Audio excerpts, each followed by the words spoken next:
عزیزم سلام. کافه فال خیلی خوش اومدید. من راهیل هستم، سایکیک مدیوم و انرژی خان شما. از اینکه دوباره کنارتون هستم بسیار خوشحالم و به دوستان جدیدی که تازه همراه ما شدن و وارد چنل شدن خوش آمد میگم.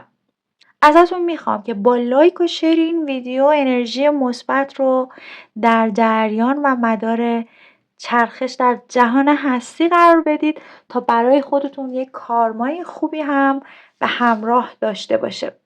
این ویدیو رو هر تایم که ببینید در مورد شما رزونیت میکنه و میتونید به اندازه‌ای که به شما میخوره برداشت کنید و بقیهش رو به کائنات بسپرید.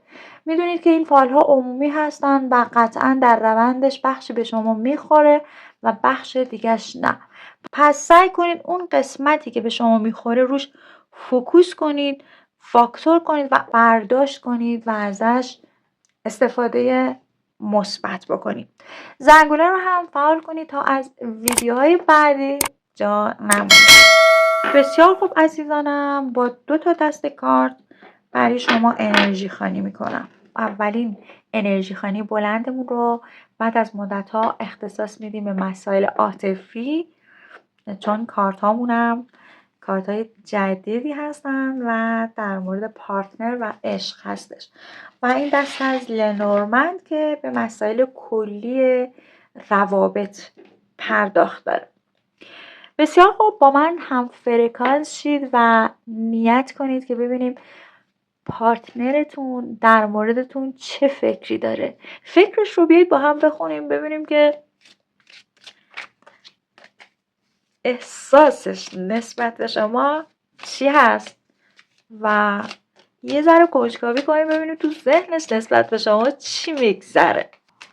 با دقت به بر زدن ورق‌ها نگاه کنید، تمرکز کنید و نیت کنید. اولین کارتمون خورشید اومد و بعد سقوط اومد، گرمایی که از دست رفته.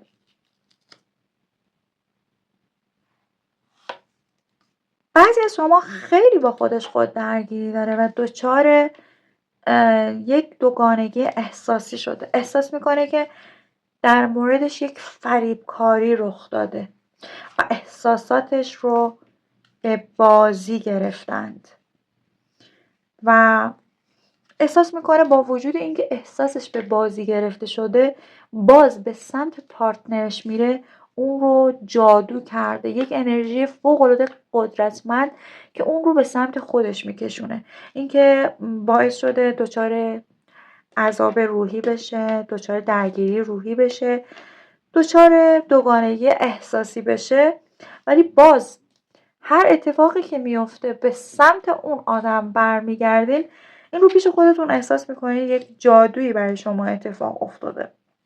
این انرژی خوانی در مورد عنصر هوا خیلی صدق میکنه، به خاطر اینکه هم 9 شمشیر اومد و هم 6 شمشیر اومد. خب عنصر آتشی ها اومدن وسط و میگن که ما ولی شروع دوباره داریم. هر چقدر اتفاقی بیفته ما توانایی برخورد با اون اتفاقی که از طرف پارتنرمون میفته رو داریم، یعنی قدرت روانی و ذهنی رو داریم که بتونیم در مورد مسائل یک ذره منطقی و با عقل و ادراک رفتار کنیم. شخصی که متولد عنصر هواست با متولد عنصر خاک، شهریور، اردیبهشت و دی یک بحث و چالش داشته. دو دل هست که آیا برگرده و این رابطه رو درست کنه یا نه.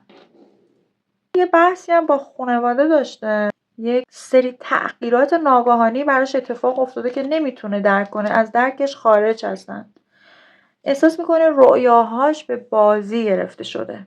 برای همین احساسی که الان به شما داره خیلی سطحی و فکر میکنه کلا احمقانه است، چون به لحاظ مالی دچار فروپاشی اقتصادی شده، دچار اضمحلال شخصیتی شده و نمیتونه این تایم به درک درستی از اتفاقهای روزمره‌ای که براش افتاده برسه.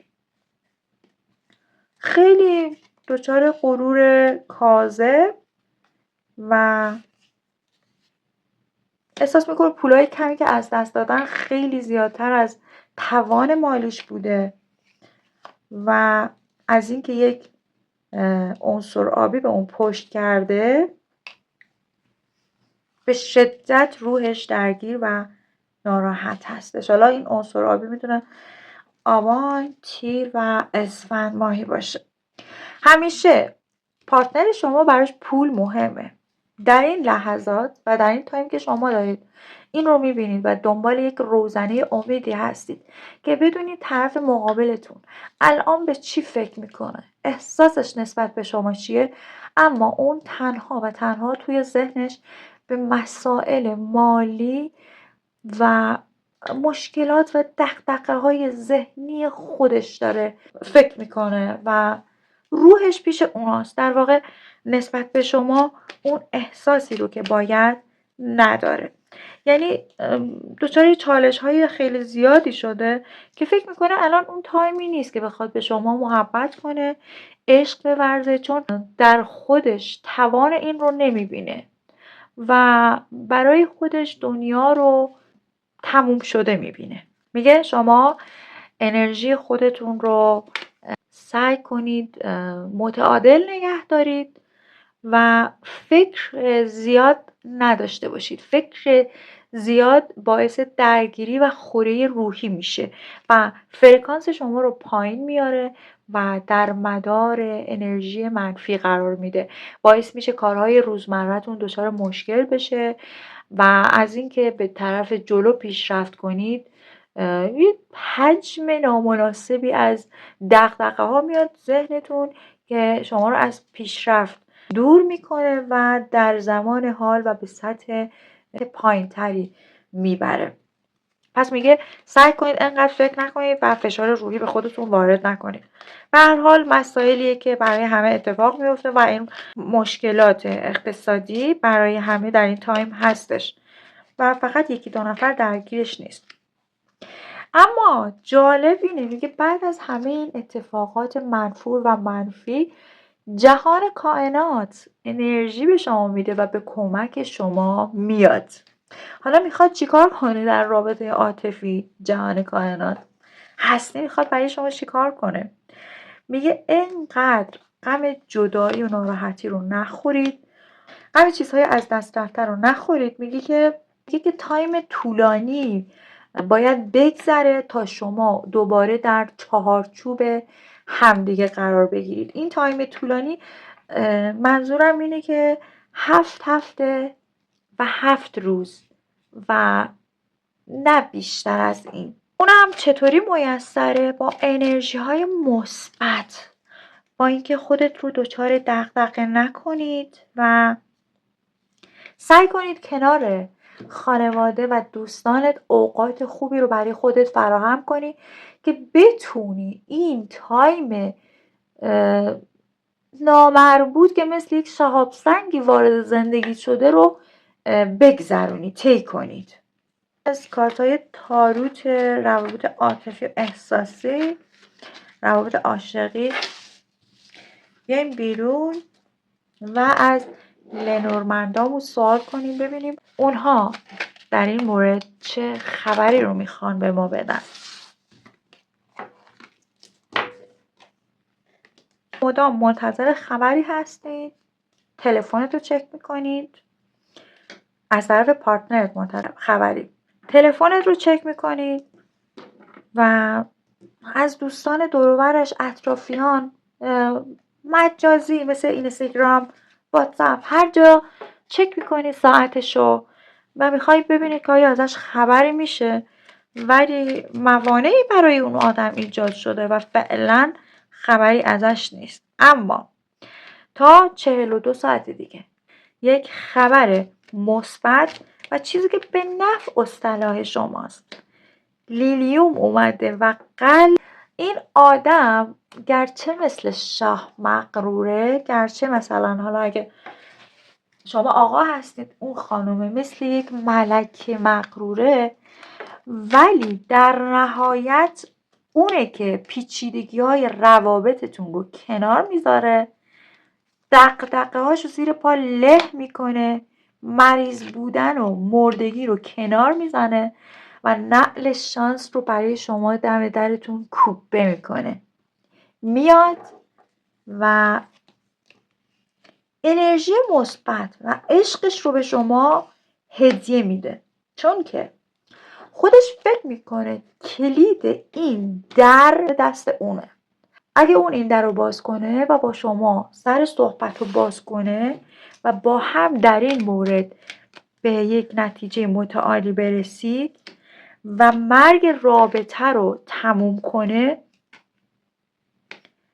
قطعا نتیجه این تعهدی که به 0 رسیده برای شما با صحبت و برگشت پارتنرتون جفت 6 میفته و یک شانس دوباره برای هر دوی شماست. پس میخواد موانع رو رفع کنه و به شما پیغام بده. میگه منتظر پیغامش باشید. خیلی هم به نظر من طول نمیکشه که حالا خبرهای خوب فرا میرسه. حالا بریم ببینیم که کلاً چه احساسی بهت داره و چرا آخرین باری که رفت به تو گفت من هیچ حسی ندارم و دیگه نمیخوام اون رابطه جدی و قبلی رو که با هم داشتیم داشته باشیم. بگه انقدر مشکلات، انقدر دغدغه ها، انقدر اتفاقای جور و جور در مورد مسائل مالی براش پیش اومده که احساسش رو سرکوب کرده و دیده که رؤیاهاش این تایم اصلا برباد رفته و تنها چیزی که تو ذهنش نمی گنجه، همونطور که اول بار گفتم، احساساتشه. میگه که به شما زنگ میزنه، در مورد غم و اندوهش حرف میزنه و به یک نتیجه کلی خواهید رسید و به یک آرامش نسبی و اون فکر میکنه که شما خیلی نسبت به اون برتری دارید و در مورد شما این فکر رو داره که شاید نتونه اون نیازهای شما رو برآورده کنه و وقتی که پول نداره اون احساس رو برای شما خرج کنه. ببین اینجا یک خانومی اومده که یک پولی رو بغلش گرفته، یعنی مستقل، خودش کار داره، نمیدونم از خودش میتونه مراقبت کنه، نیاز مالی حتی امکان نداره و یا اینکه توانایی برطرف کردن نیازهای مالی خودش رو داره و اون موقع احساسش نسبت به شما اینه که من نمیتونم اونجوری که خودش از پس خودش برمیاد از پسش برمیام و بتونم مشکلاتش رو حل کنم یا بتونم اون خواسته هاش رو برآورده کنم. حداقل اگر اون 10 هست من در مقابلش حتی 0 نیستم. پس بهتره این کسی که انقدر توانمنده به حال خودش رها کنم که بتونه یک جای بهتر و یک آدم نرمالتر و بهتری برای خودش پیدا کنه. ولی با خودش کنار میاد، گرچه طول میکشه یا طول کشید، اگه مدت زیادی که رابطتون کات شده، میگه که خورشید گرمای خودش رو دوباره به رابطه شما برمیگردونه. موفقیتی در رابطه شما دوباره شکل میگیره و ذهنیتش اینه خب حالا من یه ذره پول در آوردم، یه ذره از مشکلاتم رو حل کردم یا راه حلی برای پول در آوردن پیدا کردم، پس برم بهش بگم بیا با هم صحبت کنیم، برای هم صبر کنیم یا کلا اینکه همدیگر رو رها کنیم. ولی نسبت به اینکه بخواد بگه رهات کنم، دو دله. حتی تو این تایم به شما یک سری دروغا رو گفت، خیلی دل شما رو رنجوند و کاری کرد که شما حتی مرگ رو با چشمای خودت ببینی و انقدر ناراحتی بکشی که از تحملت خارج باشه. اون میخواد بهت برگرده و احساسش بهت اینه که هنوز نسبت به تو احساس قوی و قدرتمندی داره و تو یک تکیهگاه روحی براش هستی. کسی هستی که میتونه حتی به حرفای تو تکیه کنه و روی تو یک حساب دیگه ای داره. پس قطعا به شما این شخص برمیگرده. اگه کارت نکردین رابطش نسبت به شما خیلی بهتر میشه.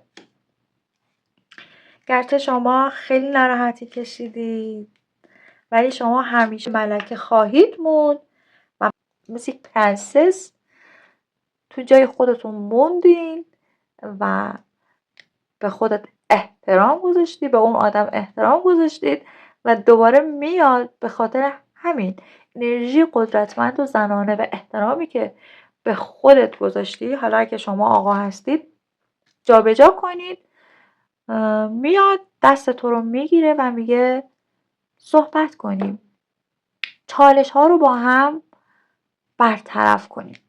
از اینکه با من همراه بودید و این انرژی خانی رو دیدید ازتون متشکرم. از اینکه چنل خودتون رو حمایت میکنید، با کامنت های قشنگتون منو خوشحال میکنید و ترغیب میکنید که انرژی خانی های خوشگلتری برای شما بذارم. ممنونم. از خدای بزرگ و مهربون میخوام که مراقبتون باشه. شما رو به خدای بزرگ و مهربون میسپارم. آبی باشید.